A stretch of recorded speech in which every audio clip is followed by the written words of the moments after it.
Hi Brad, thank you so much for being our first ever in-studio guest on Radio GPS. We appreciate you giving us your time today. My name is Benji and I'm joined by Mitchell and Rohan. Hi. For those of you who don't know, Brad is the captain of our Gulgong Terriers football team who completed an undefeated sweep of Group 14 this year.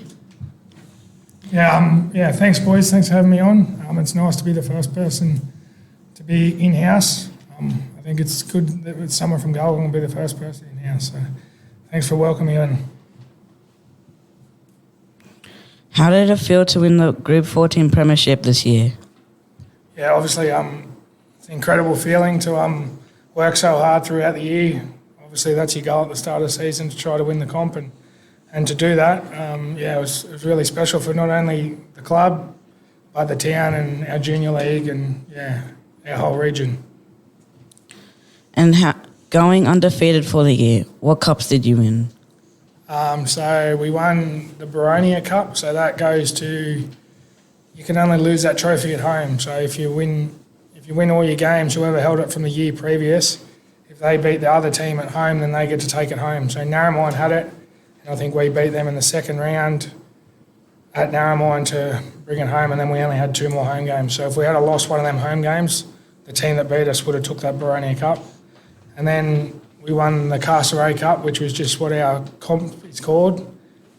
So that's just a premiership cup for winning the comp. And then we also won the Clayton's Cup. So that's classed as one of the most prestigious awards in New South Wales.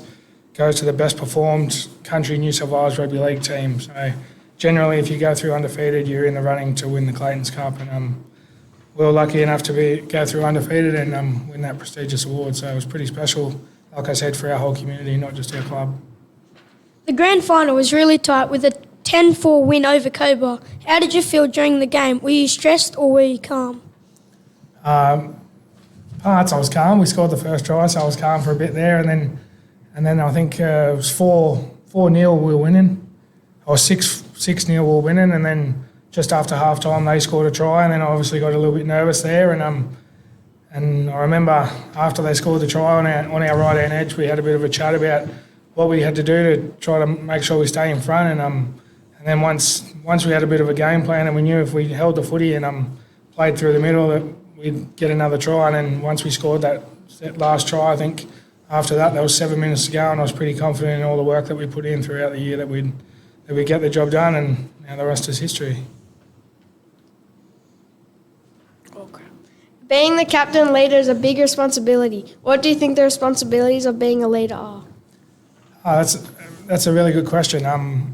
The way I look at being a leader is leading by example, so making sure what you're going to do, you never expect someone to do something you're not going to do.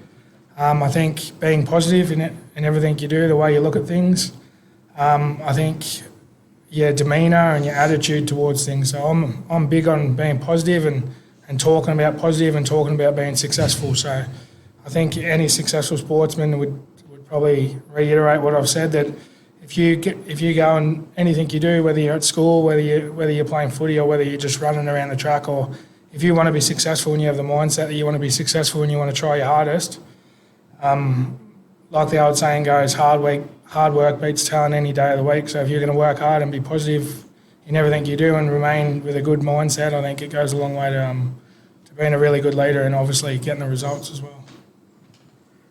How old were you when you started playing rugby league, and who did you play for?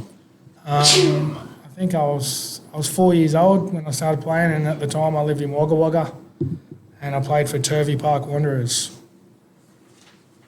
What's your pre-game go-to meal that Danielle makes or cooks? I'm a little bit superstitious with the night before the game. It doesn't matter what I eat, but the morning when it's game day, so when it gets to Saturday, I actually can't eat at all before footy. So every game day I don't actually eat until after the game. That's the same as me. What do you get up to outside of rugby league? So obviously I've got 3 kids, so I spend a lot of time with my kids. They love footy just as much as I do, and I think I've bred that into them a little bit. But it's nice. But I spend time with my kids. I play a bit of touch footy, and then I used to play a bit of cricket, but I've give cricket away just because playing touch and want to spend some time with my kids. So yeah, that's what's important to me outside rugby league.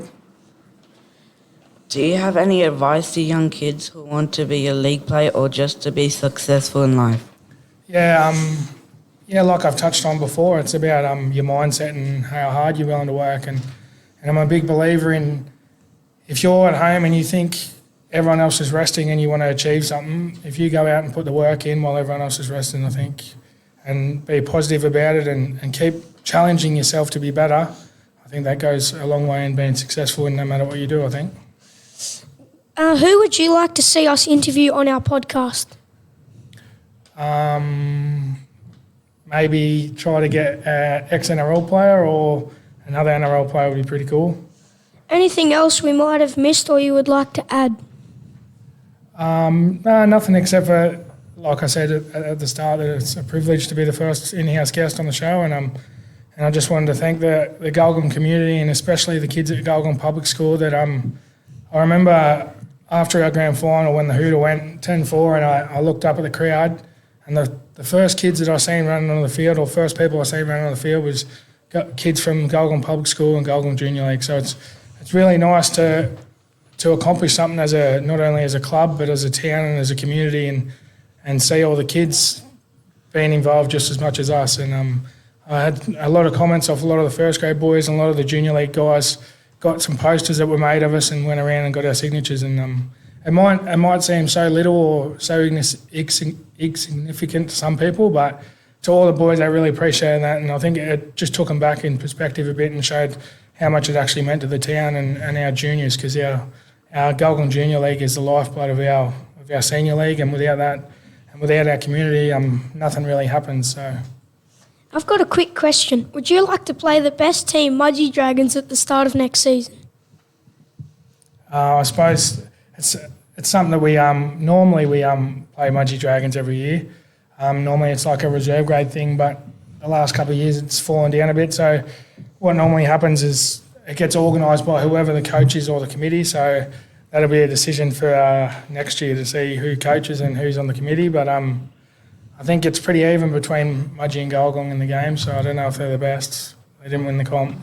They were mighty close, sort of. And they've never won the Clayton's Cup, Gulgong has. Yeah, we don't talk about that.